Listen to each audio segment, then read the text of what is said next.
All right guys, today we got a little different one. We're going to show you how to mark up a connector pinout, make your life a lot easier when you're checking powers and grounds and different signal inputs into modules. So let's get into it. So a lot of you have seen videos where I have wiring diagrams and I mark them up. I've done it on the computer and marked them up with highlighters and stuff actually on the computer. Your Mitchell and all of them can highlight, even All Data can do that now. I think MotoLogic does that too. So, but so we all know about that. We all know about, there's a system for that. And we're gonna go over that at the end of the video on that system, where you can get it.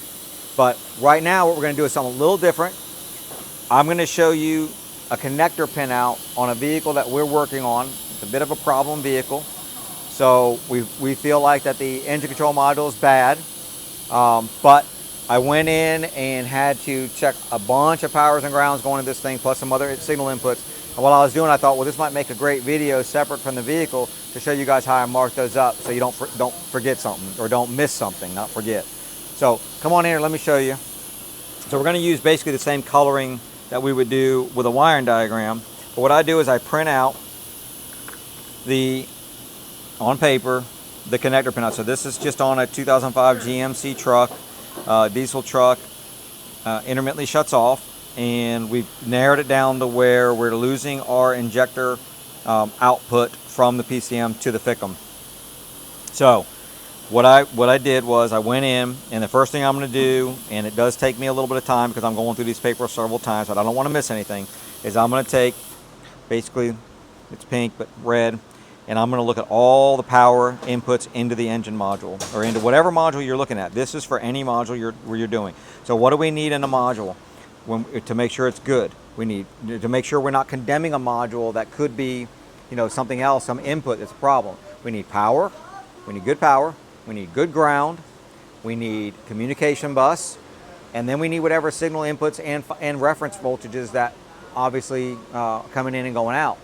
So these are all circuits that we need to be checking, and I know sometimes that's a pain. This one right here, let me tell you, this took several times. This took quite a while, because this thing intermittently shut off, and at one point it sat there for I think 3.5, 4 hours before it shut off. But I had to do it because we had to know if it's some input that's failing. So let's go in here and look. So what I would do is I would just go straight down the line. So there's our buses, some of our bus. So we'll mark that in a minute. But I'm just doing my battery. I'm looking for voltage inputs at this point. And you might say, well, why don't you just mark up this one page at one time? You do you. I totally could do that. I could go down, mark everything on this one page, go back with a different color, mark everything on this one page. I just like to do all the powers first. So I'm going to come in here and I'm just going to mark this. Now I have in the past taken that number 5, and what I would do is I would come up here and actually take that number 5, 1, 2, 3, 4, 5, and I would color this in. I don't really do that anymore because at this point, I used to do that when I first started doing this. But anyway, all right, so we're going to go in, battery voltage, and then we're very slowly going to go down. So we see there's a ground there. Here's ignition voltage. Go down, and I'm looking at this point, it's a little different sometimes than the wiring diagram, and I will look at these just to be sure that they are going to have power on them. We definitely know that one will. There's a 5-volt reference, and then what I would do is I would take that and I would just keep doing that on every single one of these. I'm not going to sit there and bore you guys with going through. There's quite a few, right? So I would just do that on every single page. Let's just do connector 1. All right. So a bunch of 5-volt references. There's another ignition. 12-volt reference. Now that's a 12-volt reference. That's not a 12-volt input. That's going out to sensors.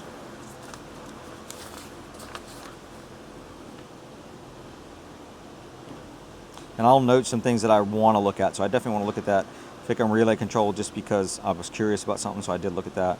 And there's another. All right, so there's this connector. We know we have all the powers, and I would go back through and just double check myself.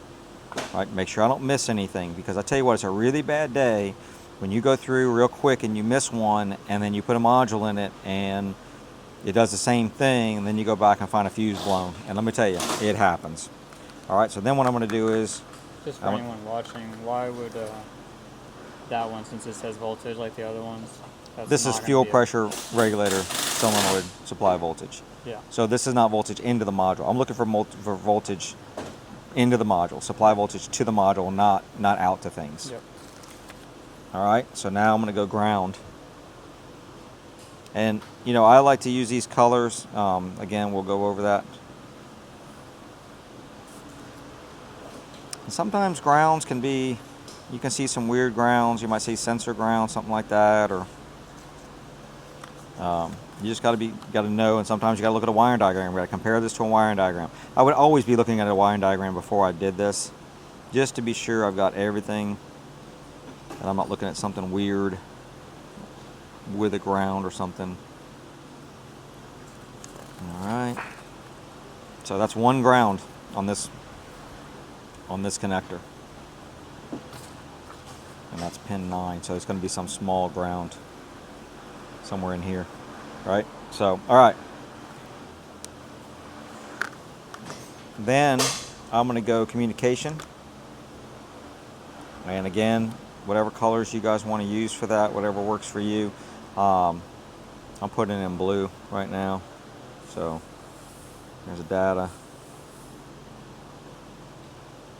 And sometimes, you know, I do change up sometimes, and my brain just works like that. And I'll do different colors for different things, but it is better to stay consistent. But all right, we got serial here.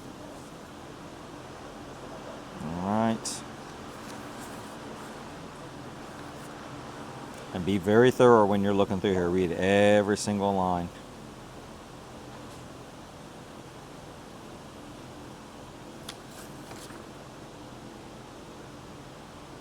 Okay, so that's that.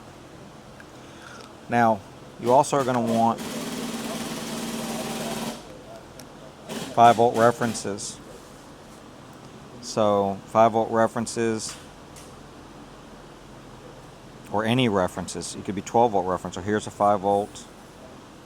Here's a 5-volt.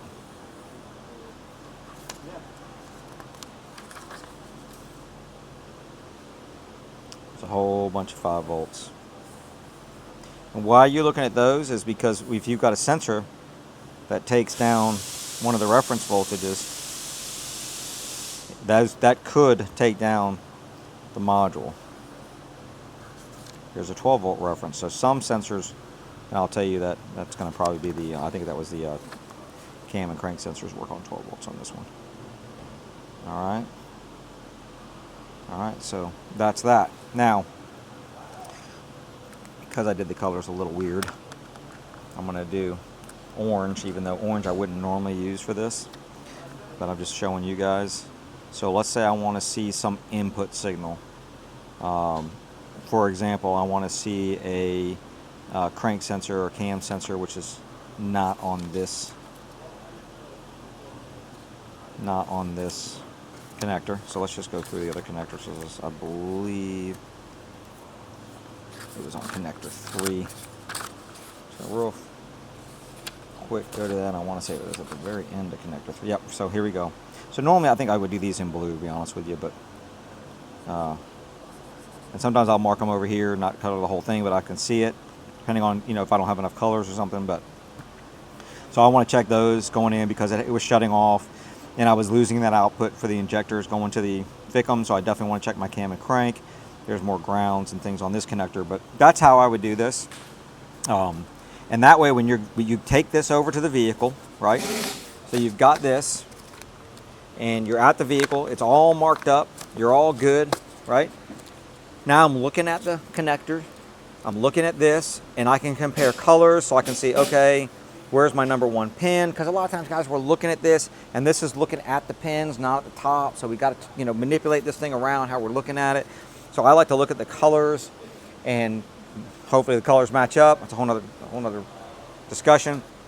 But find the colors that I'm looking for. Okay, if yellow's on pin 1, and then I go, okay, well, what's on pin 14? Okay, pin 14's brown and white. Does that actually match up? Yep. Okay, so I know that's row 1. I got it. Now I can, figure out, how this thing is set up. So then I can go in and start, counting pins, because, guys, this thing is not this easy. There's bundles of wires going across there, and we've got to really separate them out easy to get our back probes in. So that's how I would do that. Here's one pitfall. I want to make sure that you guys see this. This is the same exact printout, right? So we can see yellow, yellow, dark green, everything's the same. What are we missing? Down here at the bottom, right? That's 22, that's 24, 25. 23, 24, 25 did not print. Okay, so on this one, okay, no big deal, but it would have been a big deal if it would have been something important down here. As an example, if we go all the way back to that one, here's the cam sensor signal, right? 51, right? So that's that same one we had a minute ago on this one. Because guys, I'll tell you right now, you're gonna print these things out, you're gonna start marking up, you're gonna be like, where's my crank sensor at? Look, 4950, 4950, 51, 51, no 52, no 53 through 56. Why is that? Because when I went to print these things, if you notice, this is, look at the top of this, and look at the, I don't know why all this printed, because I went, let me show you where I print from. This is in all data, so I don't know about if you print from something else, but in all data, you don't see any of that stuff up here. But when you go to hit print from this screen, which is where I've always printed from, then you see it's up there, and it wants to push everything down. So now, let me show you something. What I did was I went over here, and I took the scale, and I went to custom, and I just put this down until I saw everything. Because if I take this back up to 100, watch what's going to happen. So in the preview, you can see you've cut off the bottom. So what you need to do is just take this down until you see everything. And then make sure you've got that before you print it, because it sucks when you get it out there, especially if you don't catch it, right? If you don't catch it before you start marking it up and spend a bunch of time doing that. So the one thing about coloring things like this, and about coloring wiring diagrams, this is not something that I came up with. There's a man named George Menchu. He is with AESWave. AESWave. We're going to put a link down below for his little system. It's right here. So he's got a nice poster and how to color it, and what he uses for colors. It works really, really good, and we'll put a link down below. I will tell you right now, we absolutely love AESWave. It's hard for me to say that. I try to say it quick. Used them for years and years, and we are not getting anything from this. We will definitely let you know if we get some kind of deal from somebody where they're going to pay us for this. This thing's 15 bucks, guys. You get a nice big poster. You get the marker thing, to mark them with, and it's a great product. It's a great system. So I would highly recommend it. So hit that link down below, and jump on their site. Look around their site. They got a lot of great stuff there. A lot of stuff we use is from them. So anyway, just thought this would be a relatively quick video. Maybe not vehicle oriented, but definitely something that will save you a ton of time as you're out there pinning things out on connectors with 50, 60, 70 wires on a connector, 2 or 3 connectors you got to do, and making sure you don't miss anything, so that when you condemn a module, that thing is bad. It's got everything it needs to function, and when you put it in there, you're going to fix it. So I hope this helps. If it did, please hit that thumbs up, hit that subscribe button, hit that bell notification so you get notified every time we drop a video. Appreciate you watching. We'll see you in the next one.